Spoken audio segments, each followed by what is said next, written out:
The circus continues at Manchester United, led, of course, by the head clown himself, Rubin Amorim, statistically the worst Man United manager in Premier League history. We're going to break down the crisis that's happening at Old Trafford as we speak. You're with your boy NJ and Marky Mark. Mark, Rúben Amorim, forever. Come on. What is going on? Forever. I hope they give him all the time he needs. I hope that... I don't even hear from Manchester United fans anymore. You know that. Back in the 2000s and the 90s, you'd hear them pop up everywhere. They'd be running their mouth, and rightfully so. But it's so nice, not just for, bliss. I don't hear nothing from them. All I want to hear is for people like us absolutely destroying them. And that's what we're going to be doing in this podcast. Because you know what? Manchester United are shit. Yeah, and they've probably got one of the shittest managers. They probably should have stuck with Ten Hag. Or they probably should have stuck with... They should have stuck with Mourinho. Mourinho was the one, even when he finished second, saying, oh my days, I know I finished second, but that is one of my biggest accomplishments. And everyone at the time was like, are you crazy? It's Manchester United. Should be winning every year. But now when you look in hindsight and you look back at that, he's actually correct, because inside the club is a mess. I think it's going to take them years now to get out of it. I mean, we've said this probably 10 years ago. We said it's going to take so many transfers, so many managers to go through, and they're still going through the motions, which is just makes me so happy. It's got to the point where it's almost... I mean, you're never going to feel sorry for Man United, but it's like, oh, bloody hell. I mean, this is brilliant, isn't it? So, look, you mentioned a couple of things there. I spoke to a United fan. You said they've gone in hiding. I spoke to a United fan the other day after the United City loss, and they agreed with me. They said, yeah, I'd get Sean Dyche in. Sean Dyche, my guy. A United fan agreeing with me about Sean Dyche because why? Quote unquote, they want to stay up in the Premier League. That was amazing. So I wanted to just raise that because that was one United fan that I spoke to. Another thing that you just said there, Mark, let's go straight into it. You mentioned two former Man United managers. You mentioned Erik ten Hag and you mentioned Jose Mourinho. Well, why don't we look at the Premier League win percentages for all of them? Jose Mourinho was up at 54%. Erik ten Hag at 52%. Can you guess where Rúben Amorim is? Yeah, it's got to be like 18, 19%.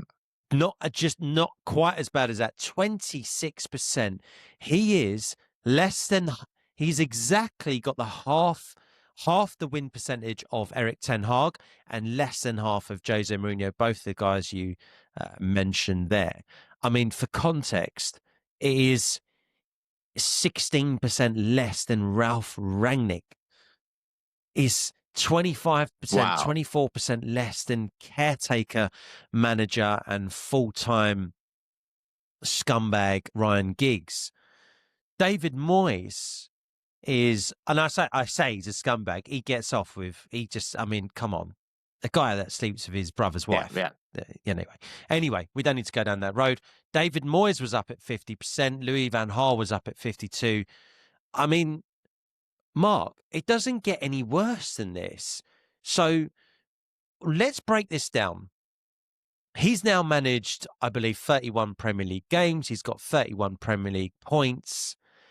8 wins from 31 games, 7 draws, 16 losses, and 4 of those 8 wins were against teams that are no longer in the Premier League.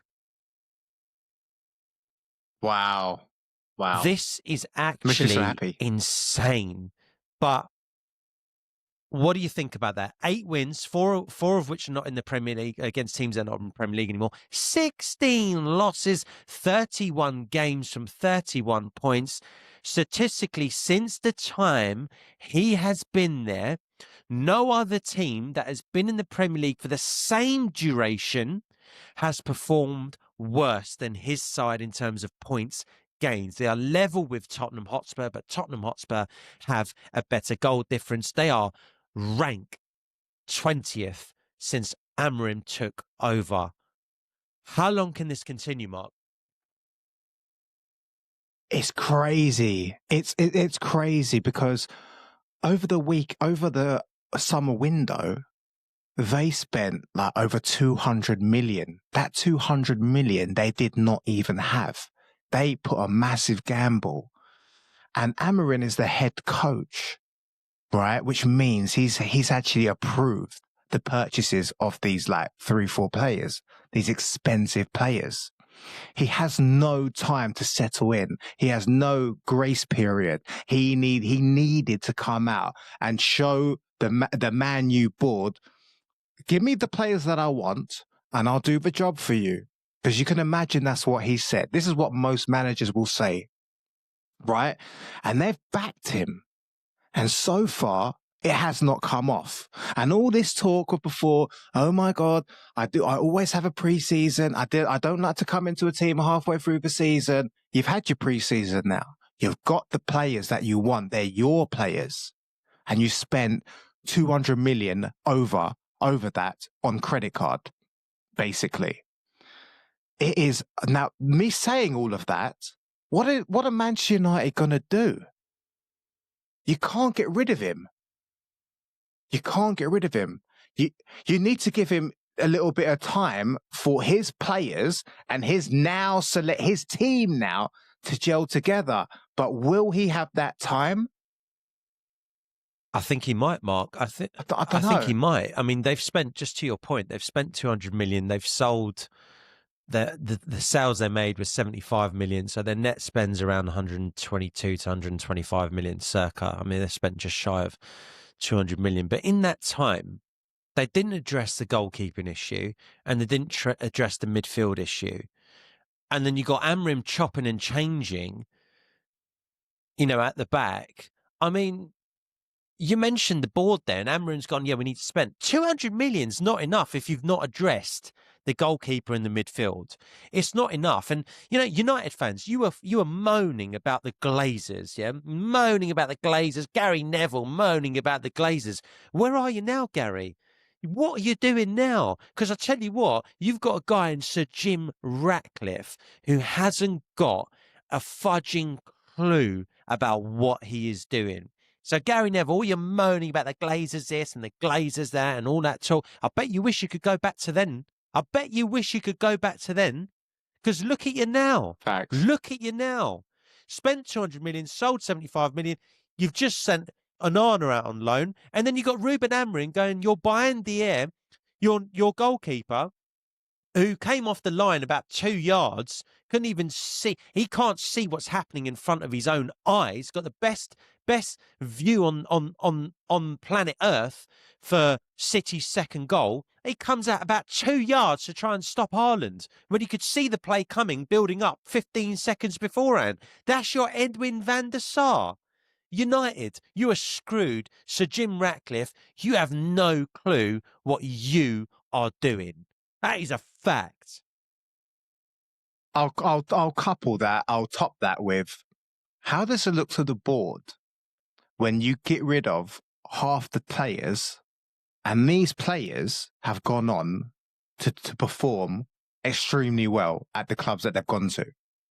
How does that look, bro? I mean, Anthony's gone down to Spain and looks like one of the best players in the Liga, right? Rashford had a very decent, you could say, successful season at Aston Villa. He's now in Barcelona, right? All these players that are on loan or have left, they've gone on to perform and do really well. Do you know what that says? That says that there is a big problem inside of the club as well as the manager. It would take years for Manchester United to overcome this. They need, and it's difficult as well because their whole stadium even is falling apart. Literally. Right? It literally is falling apart. They need to revamp the entire club from top to bottom, right? Including fixing all this mess with the stadium, the backs, the back. Do you remember when Ronaldo came back for the second stint? He looked at the training ground and was like, "What is this? Why is it so shit? Why have they not come up with the times?" That's his words. His words were Manchester United training ground and the facilities and everything is all old and shit. He couldn't believe it. He couldn't wait to get out of there. And then obviously he was absolutely disrespected by Ten Hag. Damn right, I would have left as well. That club is in complete disarray. It's going to take, I don't know what, you tell me, what's it going to take for Manchester United to get back into their winning ways, to come back into the top 5? And how long do you think it's going to take? Complete restructure and overhaul from top to bottom. That's exactly what it's going to take, Mark. You hit the nail on the head. By the way, Mark, you just said, what does it look like when these former players leave and they start doing well? You mentioned Anthony, you mentioned Rashford, you mentioned someone else there as well. One person you forgot to mention, even Rasmus Højlund scored 2 on the weekend. Mate, honestly, things could not look much worse. But to your point, Mark, we do have to dig a little bit deeper. We can take all these jabs at Rúben Amorim, as many as we want, and I'll continue I'll continue doing it because it's fun. It's quite an enjoyable hobby of mine. But we also have to provide a bit more context, right? Is he truly set up for success? Let me read some stats to you, right? Now, again, it was in Portugal, but I want to walk you through his record. Firstly, at Braga, where that was his initial breakthrough at Braga, right? He managed at Braga. He only managed a few games, but he won 77% of his 13, 14, 15 games, whatever it was, right? He then goes to Sporting Lisbon and he managed, now this is his proper body of work, 231 games, and his win percentage was 71%. Sporting have won back-to-back titles for the first time in a long time. And yes, it's a weaker league, but he's also going up against the powerhouses of Portugal, which is Benfica, and then you've also got Porto. So here's the thing. 71% win percentage. He is currently at Man United with a 26% win percentage, with no goalkeeper and no midfield, and Harry Maguire at the back. And Gary Neville goes, okay, he keeps changing his backline during games, and that is tough to create a settled feeling. And if you watch him, you notice he does. He keeps changing his defence during a game, which provides zero stability for the rest of the game. But he's also doing it because he can't find a system for all of them to work properly where they look solid, to get the lit and Euro working properly and Slabhead. I mean, it is tough. Luke Shaw has to take a bit of onus on this, yeah? And I go back, it just reminded me of comments that Jose, it's always stuck in my head, you know, Jose, he really went in hard on Luke Shaw when he was at United. Didn't he call him fat and something else he called him, and he just properly threw him under the bus. But he was fat. He threw him under the bus, and I tell you why he threw him under the bus, because of performances like the one against City or just gone on the weekend. Luke Shaw was an absolute shocker, and that guy's been there long enough, and he should be one of the more seasoned professional. He should be a professional, and he should be doing his job better. He's gone on. His whole career's been where he's overweight, he's injured, and he's flattered to deceive, and he showed up for a couple of England tournaments. That, Mark, is not good enough for a guy who's been at United for as long as he has. That guy's stealing a living. What do you want Amorim to do in that sense? Of course, we like poking fun at Amorim, but of course he has to make changes at the back. Luke Shaw was pathetic. For the first goal, he's pathetic. Yeah, he's washed. For the second goal, Haaland just brushes him off like he's a little mosquito. What are you doing? What are you doing, mate? Can't read the game anymore. Or could he ever read it? I don't know what's going on, Mark, but it's disarray, man. It is disarray. What do you do? What do you do if you're Rúben Amorim? Is he, my question to you is, after that long rant, is Rúben Amorim set up for any kind of success? And can we really look at Amorim and go, wow, you are one of the worst managers ever? Or is it a case of whoever goes in there right now is going to get hung out to dry? Yeah, I think, you know what, it's both. Yeah, because Manchester United, ever since, what's his name? David Moyes, they've brought in some world-class coaches, bro. And it didn't work out. So then they went back to Solskjaer. Then they got Ragnick, whatever his name is. Then they got Ten Hag. These are not like big name managers. So they've tried both aspects of quality managers, big name managers, and unknown managers, or, you know, not the most top names that you've heard of. I mean, well and truly, I have heard of Amorin before, but only here and there. So I think that when I say both, you can get rid of Amorin, but who are you going to bring in, and can they change the club? And I think whoever they bring in, if they decide to get rid of Amorin, I think they're going to be stuck in the same. I think it's going to be the same type of football, the same type of results, and they're going to, and whoever they bring in, that manager's reputation is going to tank because of Manchester United. I think that any manager that goes there needs to really think. And you already know, managers are so arrogant. I can go into Manchester United and I can fix that club. I already know what to do. I've seen this and this and this, and I'll just change this and this and this, and I'll put a stamp on my way. But it just hasn't happened. I don't think it's just the manager. As I said, you need to completely change the whole structure of the club. But what are they going to do? Let's put it like this. What happens if they keep Amorim? They keep Amorim. They're going to continue to lose. I don't think he's the manager for them. They get a new manager. I still think they're going to continue to lose. What do you think about what I just said?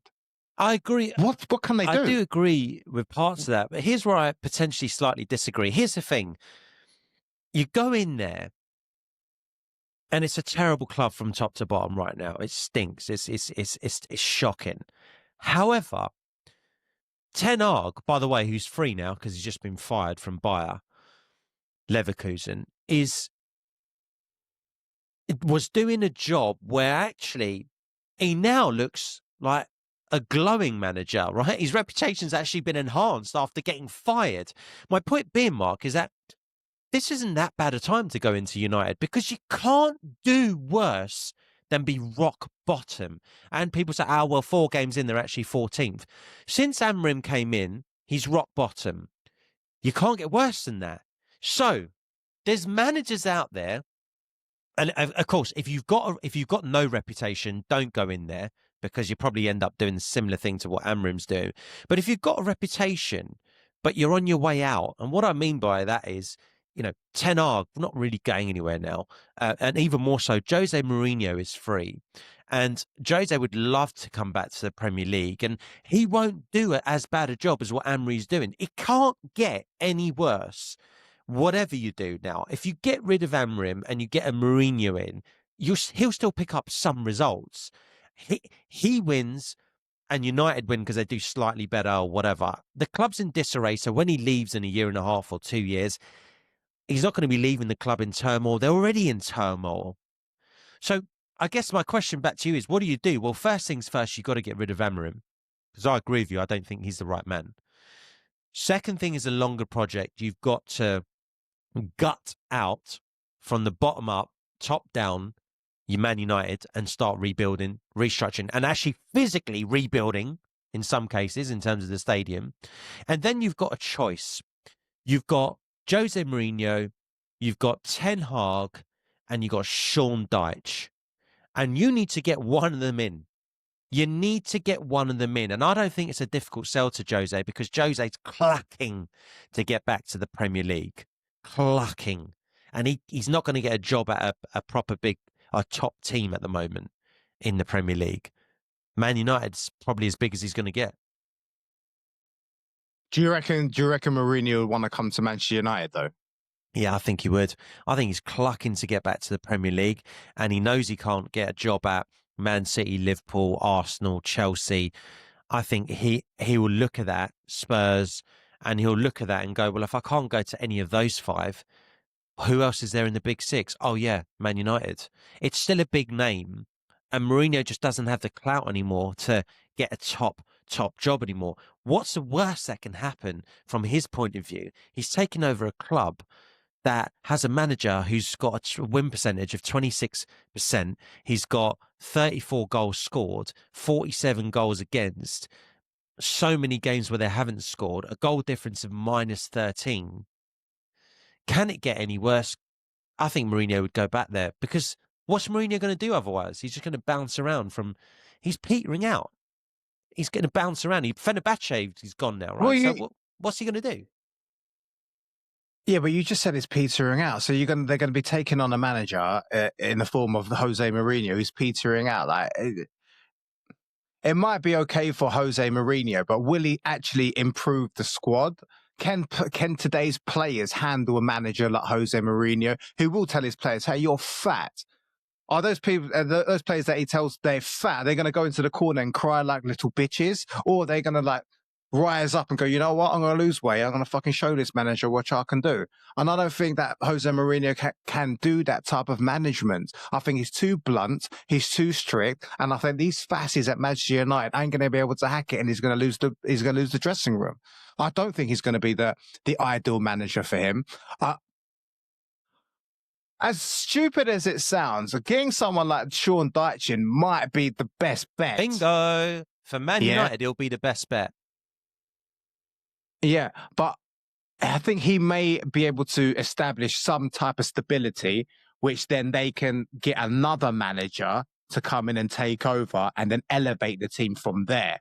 That could be an idea. But Jose Mourinho, no. And I think, look, let me put it like this. Who's the best? Who do you think is the best manager in the world is at the moment?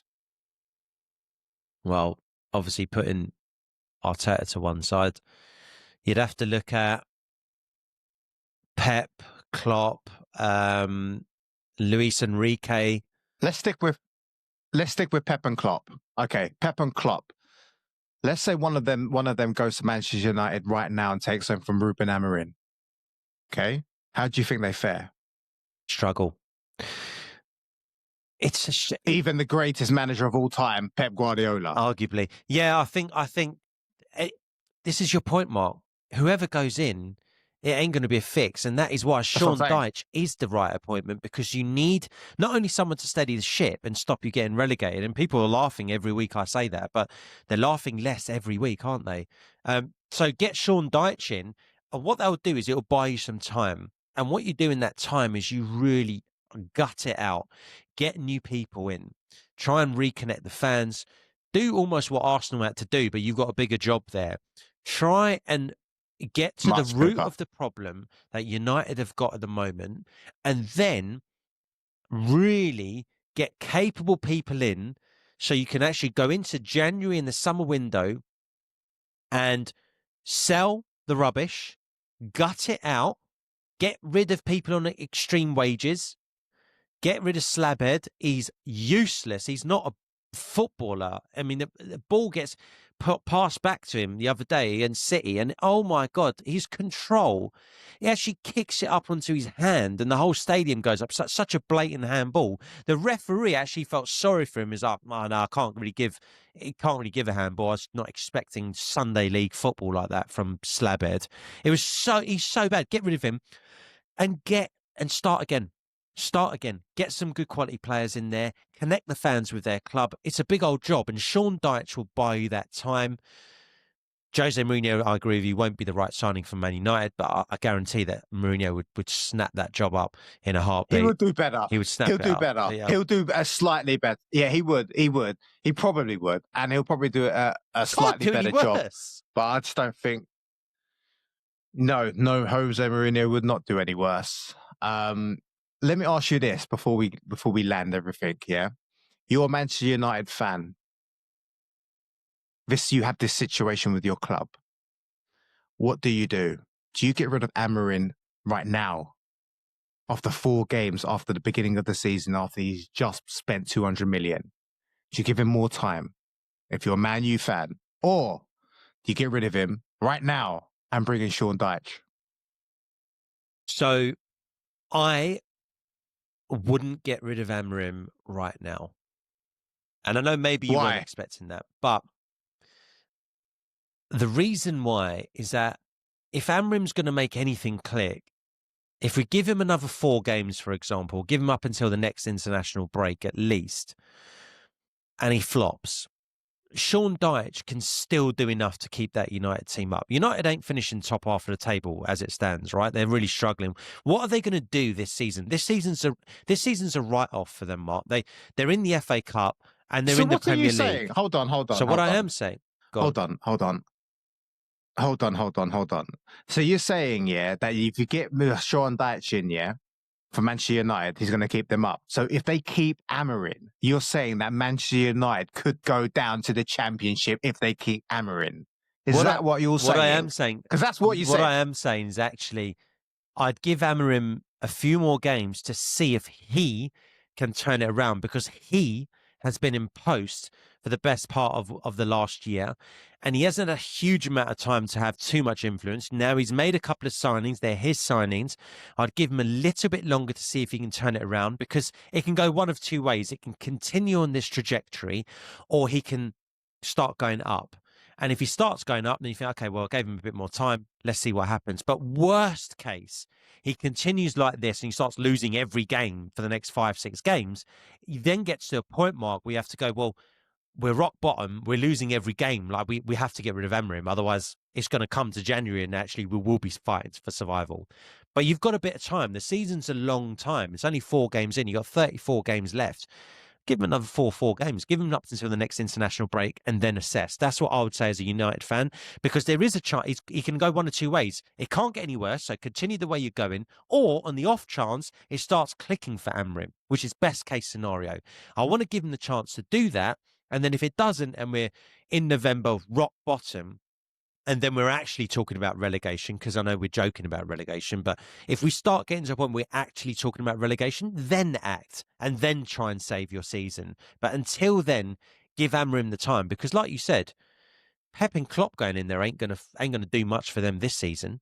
They ain't gonna win nothing this season, so experiment. You may as well give Amorim a bit more time, I think, if you're United. What do you think? Yeah, I agree. I might give him a little bit longer than 4 extra games. I may give him, it depends. Like if he loses the next 4 games, the board has no chance, no choice but to consider replacing him.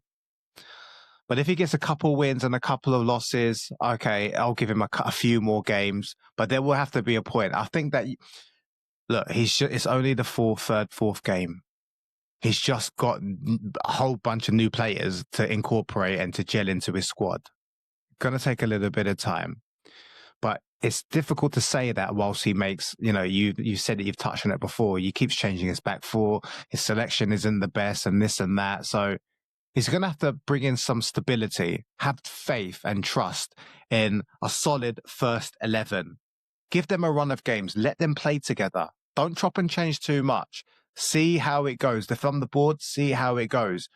But within let's say beginning of November or end of November, if they're still like 14th, 15th, 16th, 17th, whatever, the club have given him enough time and definitely consider. I know we say Sean Dyche, but if I'm Manchester United fan, he will bring stability. But would he be the manager who I would want to see at my club in this sort of condition? Probably, but I'm sure there's got to be other people. But do they want to go to Manchester United and take over? Okay, you have Mourinho. You may have wanted to move Manchester United. Yeah, I can fix the problems. I don't know. That club is so... Sean's a stopgap. I mean, you've got to take into account, Mark, if we're sitting here as United fans, you have to just take into account where you are. And it's going to take time. There's not going to be any overnight fix. And that is why you've got to take it a game at a time. Like you just said, assess after the next 4 games or up until the next international break. Then assess again But you get to a point, here's my cut-off point, Mark. 25 games remaining in the season. And say Amorim, say you give him another 9 games, right? That would take him to 13 games. That would be my kind of cut-off point, because you'd need someone if you're rock bottom and struggling, you need someone to come in. They're going to also struggle over the first few games, even Sean Dyche, to tighten them up. Then you're down to like 20 games left or 22 games left. It's really, crunch time then. So what can you do? Dude, if you're United right now, United fans, tell us, what can you do? Would you keep Amorim right now? Would you move him on? Would you get Sean Dyche in just to steady yourselves and then kick on from there? Because you carry on this trajectory right now, the data and the statistics do not lie. This trajectory under Rúben Amorim, you will get relegated, whether you like it or not. And that's not me saying it, it's the data saying it. Let us know what you think, because, guys, it's your club. You're in complete disarray. I don't really see any other way out apart from steadying the ship. You are where you are. And if you're Manchester United fans and you want to keep Amorim, let us know, because you know what? We support you. We hope that he stays, and we hope that he carries on putting that club in a shithole, because that's what it is. It's just a shit club. Manchester United fans, boys, girls, it's, he's, it's, and theys. Let us know in the comments down below if you're a Manchester United fan. And even if you're not, let us know. Would you keep Amorim? Would you replace him with Jose Mourinho? Would you replace him with Sean Dyche? Or would you replace him with someone else? Have we missed a step? Have we missed someone that will be a perfect fit for Manchester United? Let us know in the comments down below. If you like the video, like it. What are you doing? And if you want to see more of our content, which I'm sure you do, click this video right here, guys, and we'll see you lot in there. Nice.